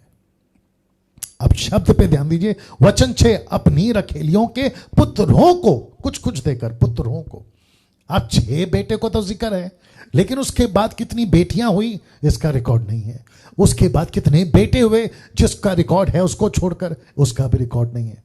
तो कितने बच्चे थे ये नहीं बोल सकते, कितनी रखेलियां थी ये नहीं बोल सकते। ये मेरा नहीं है लाइन, आपके बीच में रख रहा हूं। अगर किसी को, जो बाइबल स्टडी करता है, अगर किसी को ये स्टेटमेंट पर आपत्ति है तो मेरे को मत पकड़िए, बाइबल पढ़िए आप। जो लिखा है वो आपके बीच में रख रहा हूं। अब मुझे इसका भी रिकॉर्ड नहीं है कि अब्राहम ने कतूरा से शादी कब किया, सारा के रहते जीते जी या उसके मरने के बाद, इसका भी रिकॉर्ड नहीं है। क्योंकि मैं वापस कहता हूं, टुक अ वाइफ, इसने पत्नी को लेकर आया। ऐसा नहीं लिखा है कि उसने शादी किया। हिंदी में हम पढ़ते हैं लेकिन इंग्लिश में नहीं है। हिंदी में पढ़ते हैं लेकिन हिंदी में नहीं, इंग्लिश में नहीं, इंग्लिश में नहीं है। उसके चलते ये बात, यह स्टेटमेंट आपके बीच में मैंने रखा है। नाउ इसका कनेक्शन क्या है? कनेक्शन देने जा रहा हूं कि इसहाक को तो अब्राहम ने अपना सब कुछ दिया। याद रखो, इसहाक जो लीगल बेटा है, जो कि गॉडली लाइन का है, उसको सब कुछ दिया। लेकिन बाकी सब बेटों को उसने गिफ्ट समझते, छोटा छोटा गिफ्ट, वो क्या गिफ्ट था नहीं पता, लेकिन उन सबको देकर इसहाक से अलग कर दिया। नाउ इसका कनेक्शन, इसको माफ करें, सबको उत्तराधिकारी होने का पद नहीं मिलता। ये बताकर समाप्ति पे जाऊंगा। वापस आते हैं कि सबको उत्तराधिकारी होने का पद नहीं मिलता। जी नहीं मिलता। कैसे? यूहन्ना की किताब 1:12 क्या कहता है? परंतु जितनों ने उसे ग्रहण किया उसने उन्हें परमेश्वर की संतान होने का अधिकार दिया। अब जरा शब्द पे ध्यान दीजिए, अर्थात उन्हें जो उसके नाम पर विश्वास रखते हैं। और वचन गलतियों 3:29 लिखा है, यदि तुम मसीह के हो तो अब्राहम के वंश और प्रतिज्ञा के अनुसार वारिस भी हो। अब ये देखो रोमियो 8:16 लिखा है, आत्मा ब्रैकेट में पवित्र आत्मा की बात हो रही है, आत्मा आप ही हमारी आत्मा के साथ गवाही देता है कि हम परमेश्वर की संतान हैं। तो इसका मतलब है कि परमेश्वर सबको उत्तराधिकारी होने का पद नहीं देता या नहीं मिलता। तो इसका मतलब है कि जितने यीशु पर विश्वास करते हैं वो ही परमेश्वर की संतान है, अब्राहम के वंशज हैं और स्वर्ग जाने के लायक है, काबिल है। आपको कितनी खुद के लिए शाबाशी, ताली या पीठ थपथपाना करना होगा कि परमेश्वर, मैं यीशु के चलते अब्राहम का वारिस भी हूं, उसकी प्रतिज्ञा का वारिस भी हूं, सारी ब्लेसिंग मेरी है और साथ ही साथ में मैं पवित्र आत्मा जो गवाही देता है हम उसकी संतान है, यह अधिकार हमें मिलता है ना। दोस्तों वचन 7, अब्राहम की सारी आयु 175 वर्ष की हुई। अब्राहम की सारी आयु 175 175 ईयर्स का व्यक्ति होकर अब्राहम मरने जा रहा है, जिसका जिक्र मैंने फेसबुक पे किया था। वचन 8 लिखा है, अब्राहम का दीर्घायु होने के कारण, मतलब पूरे बुढ़ापे की अवस्था में प्राण छूट गया और वह अपने लोगों में मिल गया। वाह तो इसका मतलब है सारा मर गई, साथ ही साथ रेबेका इसहाक की शादी हो गई और अब आपको पता चल रहा है कि इब्राहिम मर गया। वाह इंटरेस्टिंग कहानी, दिलचस्प शिक्षा, बहुत कुछ सीखने लायक बातें। वचन 9, उसके पुत्र इसहाक और इश्माइल की एंट्री हो रही है। क्यों? क्योंकि इश्माइल के साथ भी मैं तेरा वंश बढ़ाऊंगा और इश्माइल सोसाइटी के हिसाब से, कल्चर के हिसाब से बड़ा भाई या बड़ा पहला बेटा, इसहाक बाद में आता है। ये सारी चीजों को ध्यान में रखिएगा। लिखा है, पुत्र इसहाक और इश्माइल ने हित्ती सोहर के पुत्र एप्रोन के ममरे के सम्मुख वाली भूमि में जो मैकपेला की गुफा थी उसमें उसको मिट्टी दी। कौन सी जमीन? आपको बता दिया था ना कि जब सारा मरी ये प्रॉपर्टी खरीदी थी, उसके खुद की प्रॉपर्टी में उसने अपनी जो डेड बॉडी है उसको लेकर उसने रखा। वचन 10, अर्थात जो भूमि, कंफर्मेशन, जो भूमि अब्राहम ने हित्तियों से मोल ली थी उसी में अब्राहम, उसकी पत्नी सारा, दोनों को मिट्टी दी गई। इसलिए मैंने कहा ना कि वो उसकी लीगल वाइफ है। हजीरा मरी, उसका जिक्र नहीं है। कतूरा मरी, उसका जिक्र नहीं है, लेकिन सारा मरी, उसका जिक्र है। अब्राहम के मरने के पश्चात परमेश्वर ने उसके पुत्र इसहाक को, जो लहरोई में नाम कुएं के पास रहता था, आशीष दी। आशीष का कई मतलब होता है। मैं चाहता हूं कि आपको अभी मैं यहां से आगे ले चलूं और फिर मैं समाप्ति पे जाऊंगा कि इश्माइल की वंशावली आपको जल्दी से बता दो, जो कि पढ़ने की आवश्यकता नहीं है, यह आपके बीच में रखा है। इसके बाद ये हुआ, उसके बाद में ये हुआ। नाउ याकूब और एसाव का जन्म, यह लास्ट है, बताकर मैं समाप्ति पे जाऊंगा। याकूब और एसाव का जन्म, वचन 19 बहुत इंटरेस्टिंग है, ध्यान से सुनना। अब्राहम के पुत्र इसहाक की वंशावली यह है। अब्राहम से इसहाक उत्पन्न हुआ। इसहाक ने 40 वर्ष का होकर रेबेका को, जो पद्दनराम की वासी अरामी बतूएल की बेटी और अरामी लबान की बहन थी, ब्याह लिया। इन सब के नाम का अपना मतलब है, जिसको इजरायली उस वक्त में समझते थे, जो कि बहुत ज्यादा जरूरी होता था मेंशन करना कि कौन किसका बेटी है, बेटा है, भाई है, बहन है। जी ये कंफर्मेशन आपको यहां पे दे दिया। वचन 21 बहुत ध्यान से सुना। लिखा है, इसहाक की पत्नी तो बांझ थी। कौन? रेबेका। वाह वहां पे अब्राहम की पत्नी सारा बांझ, यहां पे इसहाक की पत्नी रेबेका बांझ, याकूब की पत्नी राहेल भी बांझ। अब इसका कनेक्शन मैं जब आऊंगा तो दूंगा, लेकिन अभी हल्का सा बता देता हूं, क्योंकि परमेश्वर ने इनको जानबूझकर बच्चे नहीं देता था, ताकि परमेश्वर अपनी तरफ से सही वक्त पर उनको वो बेटा दे जिसके चलते गॉडली लाइन निकलेगी। क्योंकि मैं आपको बताता हूं, उस वक्त में भी या उन दिनों में भी मूर्ति पूजा के कारण बच्चे होते थे, जादू टोना के कारण बच्चे होते थे, किसी वैद्य के कारण बच्चे होते थे, अगर बांझ है तो कोई ना कोई लॉजिक लगाकर बच्चे होते थे। लेकिन ऐसा बच्चा परमेश्वर को नहीं चाहिए था, जिसके चलते परमेश्वर ने उनको रोक के रखा था और सही वक्त पर योजना तहत परमेश्वर बच्चे देता था। वो सारा हो, रेबेका हो, राहेल हो ना। लिखा इसहाक की पत्नी बांझ थी। अब जरा मजा देखिए, इसीलिए उसने, ब्रैकेट में इसहाक ने, इसीलिए उसने उसके निमित्त यहोवा से विनती की। किसने? इसहाक ने प्रार्थना की, विनती की, मेरी पत्नी रेबेका को बच्चा दे। यहोवा ने उसकी विनती सुनी। क्या बात है! लिखा है यहोवा ने उसकी विनती सुनी। इस प्रकार उसकी पत्नी रेबेका गर्भवती हुई। वचन 22, लड़के, याद रखो, लड़के उसके गर्भ में आपस में लिपट कर एक दूसरे को मारने लगे। ये कैसे पता चला मूसा को? ये कैसे पता चला आपको और मुझको? बाइबल में कैसे रिकॉर्ड हो गया? ये भी रहस्य है। और मुझे अगर आप पूछोगे, 27 साल की मिनिस्ट्री के अनुभव के साथ, जो मैं परमेश्वर के साथ में चल रहा हूं, परमेश्वर ने ही इसको बताया। रेबेका, तेरे पेट में 2 लड़के हैं, दोनों जुड़वा हैं, आपस में लड़ रहे हैं। और इसकी मालूमात जब इसको पेट में रहते हुई, वचन देखिए, तब उसने कहा, किसने? रेबेका ने कहा, मेरी जो ऐसी ही दशा रहेगी तो मैं कैसे जीवित रहूंगी? और वह यहोवा की इच्छा पूछने को गई। ये माजरा क्या है? ये चक्कर क्या है?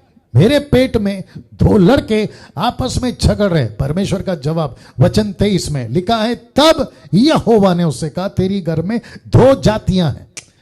बाप रे तेरे गर्भ में 2 जातियां हैं। तेरी कोख से निकलते ही 2 राज्य के लोग अलग अलग होंगे। एक राज्य के लोग दूसरे से अधिक सामर्थ्य होंगे और बड़ा छोटे के अधीन होगा। जो बड़ा है ना, वो छोटे के अधीन होगा। और इसी लिखा है, तेरी गर्भ में 2 जातियां। अब इसको आज की तारीख में कैसे सीखे? इसको कनेक्शन कैसे दे आज की तारीख में? लीजिए देता हूं। तो मां जिसका नाम है रेबेका, आज की तारीख में वो कौन है? और वो गर्भ, ये गर्भ में वो 2 लड़के कौन है? उसका जवाब आपके बीच में रखने जा रहा हूं। वापस कहता हूं, वो रेबेका मां कौन है और वो 2 लड़के कौन है जिसको 2 जातियां बोला है, आपके बीच में रखने जा रहा हूं। गलतियों 5:17 कहता है, क्योंकि शरीर आत्मा के विरोध में और आत्मा शरीर के विरोध में लालसा करती है, और ये एक दूसरे के विरोध में, इसीलिए कि जो तुम करना चाहते हो वो ना करने पाओ। मां कौन है? कलीसिया, चर्च, इक्लीसिया ग्रीक में, कलीसिया वो मां है आज। और इस मां के पेट में यानी कलीसिया में 2 तरह के बच्चे हैं। एक है आत्मिक बच्चे और दूसरे हैं शारीरिक बच्चे। क्या बात है ये रख रहा हूं, कुछ सेकंड देख लीजिएगा। लिखा है, तेरी गर्भ में 2 जातियां हैं। ये 2 जातियां आज की तारीख में क्या है? कलीसिया में 2 तरह के लोग, एक शारीरिक, एक आत्मिक, और आपस में दोनों का नहीं बनता।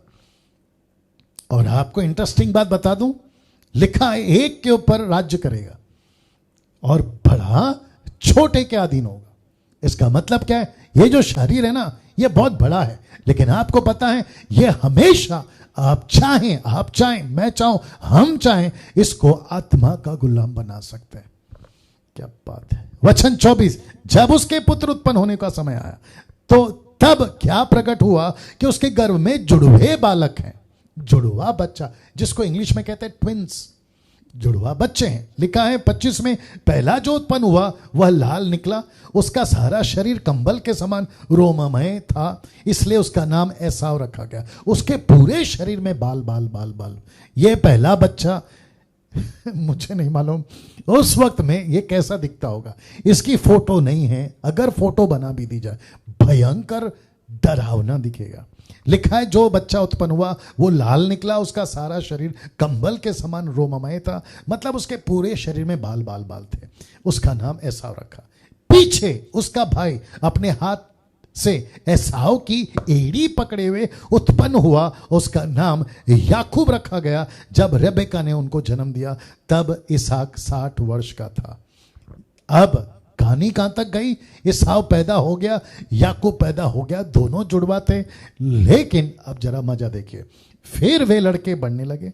एसाव तो वनवासी मतलब शिकारी, वनवासी होकर चतुर शिकार खेलने वाला हो गया, पर याकूब पर याकूब सीधा मनुष्य था और तंबुओं में रहा करता था। सीधा मनुष्य तंबू में रहा करता था।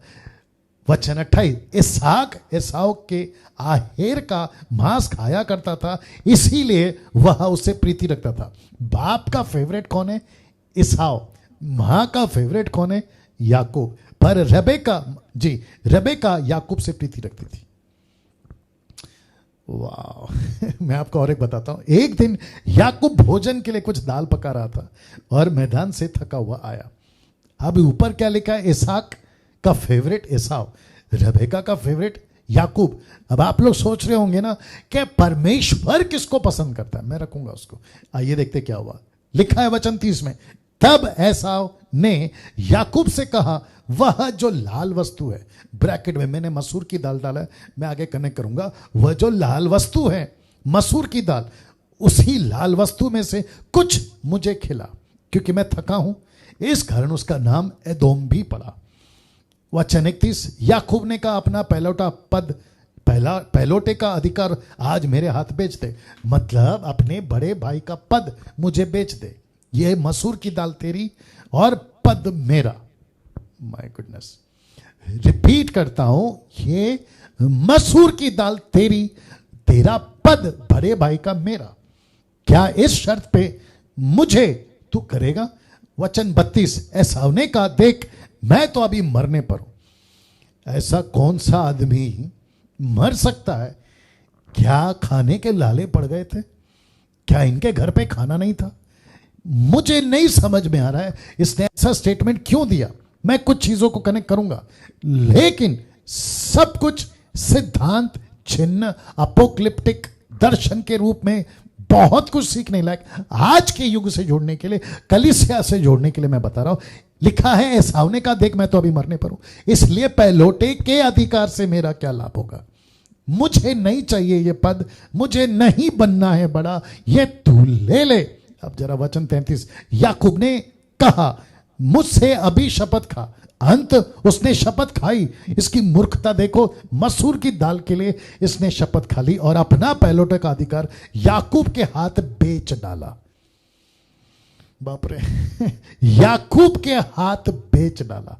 वचन 34, इस पर याकूब ने एसाव को रोटी और पकाई हुई, देख लीजिए, मसूर की दाल दी और उसने खाया पिया, तब उठकर चला गया। अब जरा मजा देखिए, इस प्रकार एसाव ने अपना पहलोटे का अधिकार तुच्छ जाना। ये जो शब्द है ना, तुच्छ जाना, इसका मतलब है उसको पद अच्छा नहीं लगा। ब्रैकेट में मैं इसको हाईलाइट करूंगा कुछ समय के लिए। इस प्रकार एसाव ने अपना पहलोटे का अधिकार तुच्छ जाना, जिसको इब्रानियों की किताब उसका 12 का 16 से 17 में, the book of Hebrew chapter 12 verse 16-17 कहता है, ऐसा ना हो कि कोई जन व्यभिचारी और एसाव की नाई अधर्मी हो। किसकी नाई? एसाव की नाई। कब की कहानी कब लिख रहा है पौलुस? कब की घटना को किसके साथ कनेक्ट कर रहा है? आज की, उस वक्त की, पौलुस की कलीसिया के साथ कनेक्ट कर रहा है, और जिसको मैं अभी भी कनेक्ट करने पर हूं, जो कि कहता है कि एसाव की नाई अधर्मी ना हो जाए। यहां जितने मुझे सुन रहे हैं या देख रहे हैं, मैं एक एक व्यक्ति को पूछूंगा, आपने यीशु के कारण, यीशु को सामने रखकर, अपने यीशु का जो अधिकार है उसको रखकर, यीशु को रखकर, यीशु के लिए आपने क्या क्या बेचा है? मुझे यीशु नहीं चाहिए, मुझे यीशु को बेचना है। जैसे जूडस ने, यहूदा इस्करियोत ने यीशु को 30 चांदी के सिक्के में बेचा। आपने क्या क्या चीज के लिए, क्या पाने के लिए यीशु को बेचा है? जरा सोच के देखिए। आज ये बात हमें सिखाती है, और आपको पता है इसका सैड पार्ट क्या है, वो भी रखता हूं। जिसने एक बार के भोजन के बदले अपने पैलेट होने का पद बेच डाला, तुम जानते हो कि बाद को जब उसने आशीष पानी चाहिए तो अयोग्य गिना गया, आंसू बहा बहा कर खोजने पर भी मन फिराव का अवसर उसको नहीं मिला। Can you believe this? एक मसूर के दाल के लिए। अभी मुझे नहीं पता कि मैं किस किस से बात कर रहा हूं और मुझे यहां पे कौन कौन सुन रहा है।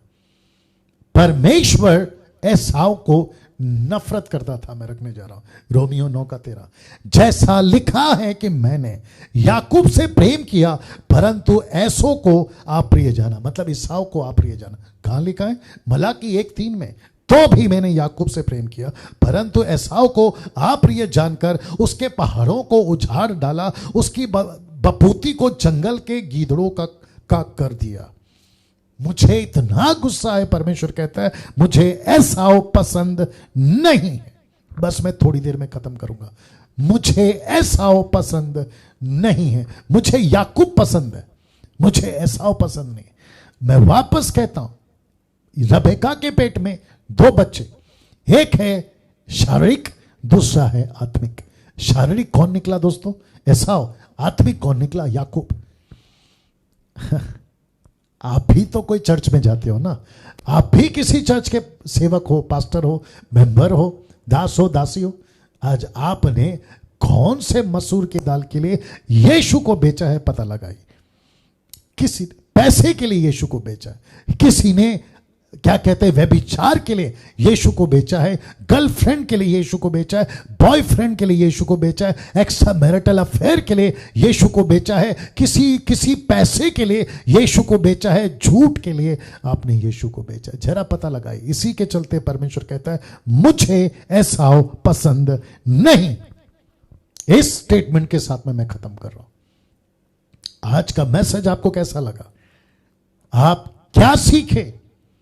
आपके जीवन में इसको लागू करें, दूसरों के साथ शेयर करें, दूसरों को बताएं।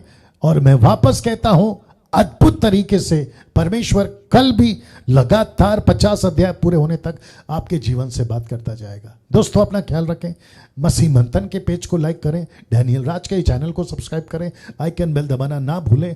हमसे कनेक्ट हो जाएं, मसीह मंथन टेलीग्राम ऐप से जुड़ें और बड़ी तादाद में जुड़ें और बहुत अद्भुत काम हम जो है प्रभु के राज्य में करेंगे। कल ठीक 8 बजे फिर मुलाकात होगी। जय मसीह। अपना ख्याल रखिए।